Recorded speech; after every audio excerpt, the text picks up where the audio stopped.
The airport is so empty that I feel totally comfortable making a video in the bathroom here.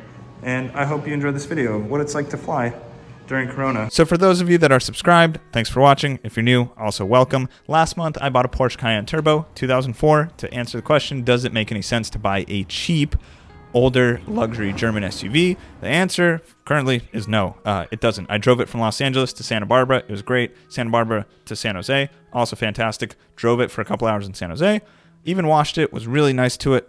Gave the car a lot of respect, and it pooped on me. It had a faulty steering error, and so I had to send off some parts to Chicago to get them refurbished, and it'll take about a month before I get them back because the shop is backed up, and I have some photo shoots and business to attend to down in LA. So I flew back today on an Alaska Airlines flight, and I want to walk you through my experience. So the first thing was I noticed when I got to the airport, of course, at San Jose, it said face coverings required before you even get close to the airport. They have the sign there. They won't let you in without it, but once you get to the actual terminal, there's not anyone checking outside. This is what flying is like during COVID. There's not a single, actually there's two more travelers right there, but that's it. Entire airport empty. There are a few employees at the check-in counters, so you can still check in your bags. You can still get help. That's still totally normal.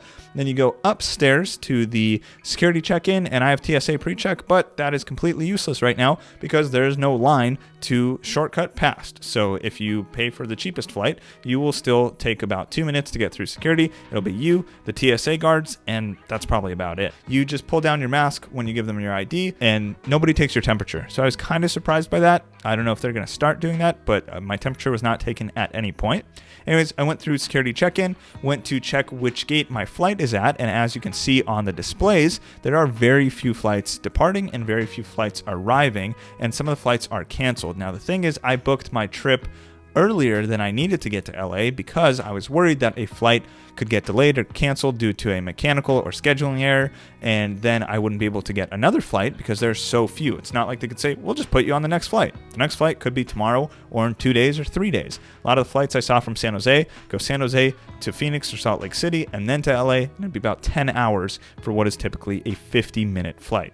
Get to the gate, the seats aren't taped off or closed. I think that's because people have just gotten used to the norm of social distancing. Everyone was pretty far apart if they were not from the same traveling group, be that a family or a couple. And there weren't that many people. There were maybe 15 or 20 people in the area I was near. Some places are open, like Chick-fil-A is open. Jamba Juice is closed. So you can't get a coffee, you can't get a drink, but you can get a Chick-fil-A and you can get a soda there, which is pretty nice. And also, just a quick media thing, I could completely control the narrative and say nobody at all is flying and show you this clip right here. But in reality, I could show you this clip, which was the people who just got off the flight, and there's still a few people flying. There's not a lot of people flying. There's not even a decent amount. There are very few people flying. Anyways, I got on the plane. They have the social distancing markers before you check in at the gate. You check in, but on the plane, again, they don't have the seats cordoned off. I sat in the same row as someone else. There was one seat between us, but it makes sense because the plane's kind of small and there were maybe 15 people on the entire flight from San Jose, California to Los Angeles. Now, the flight attendant did have her mask on, and the pilots I don't think did. I don't completely recall, but they were in the cabin with themselves the whole time. And then also I did some reading pre-flight, and the air that gets filtered in the cabin of the airplane, which the reused air gets mixed with air that's also pulled in from the engines. So it's not the same air recirculating over and over again. And the air that does get reused, it literally says here, the recycled air, which is reused in part to keep temperature and humidity at the correct levels, is passed through HEPA, high efficiency particulate air filters that are similar to those used in hospitals. The COVID-19 virus is about 125 nanometers in diameter. A nanometer is a billionth of a meter, and was in the particle size range that HEPA filters capture, 10 nanometers and above.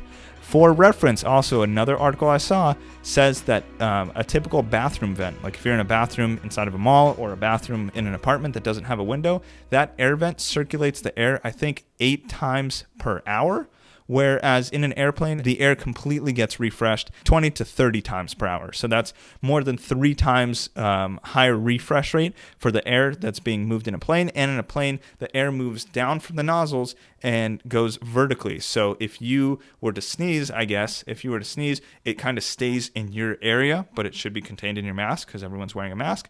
And it won't go back to the person in aisle 20 if you're in aisle 1. Hopefully that makes sense. I'll leave a link to the BBC article below. Another thing, it wasn't mentioned on the flight, the pre-flight safety demonstration that we had to keep our masks on, but everyone on the plane did. I don't think anyone thought to take it off.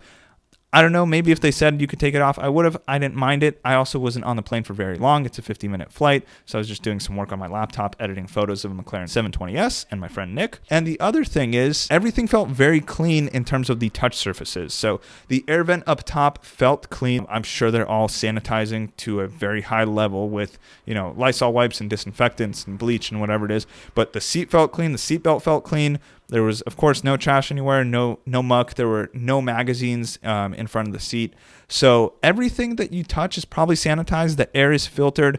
I felt comfortable flying. There were very few people on the plane. I feel the risk currently, at least with the low amount of people flying, the risk is similar to going to a Trader Joe's or going to pick up food at a restaurant. I interacted with, the 2 people of security check-in, the 2 people who were doing the x-ray machine, so that's 4 people, the 1 lady at check-in, that's 5 people, the flight attendant, that's 6, and then a taxi driver to get home, that's 7. So I interacted with 7 people, plus there was another guy on the plane that sat about 6 feet away from me, so let's call it 8 people total. Throughout this entire day, I interacted with 8 people on my travels from San Jose Airport to Los Angeles to my apartment, so 8 including the taxi.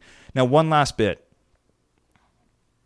Getting a Lyft and an Uber was very difficult today, actually impossible. And I don't think that's because of COVID. I think that is because of the curfew and everything that is going on with the world and with America, not the world. Everything that's going on in America right now, especially in LA, with the protests, the peaceful protests and the demonstrations, and unfortunately the looters and the rioters.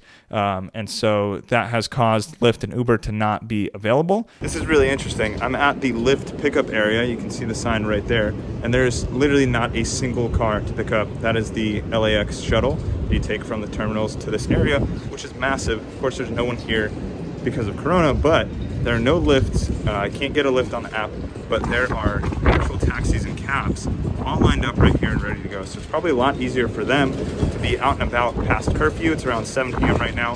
So it's easier for them since you can tell it's a cab.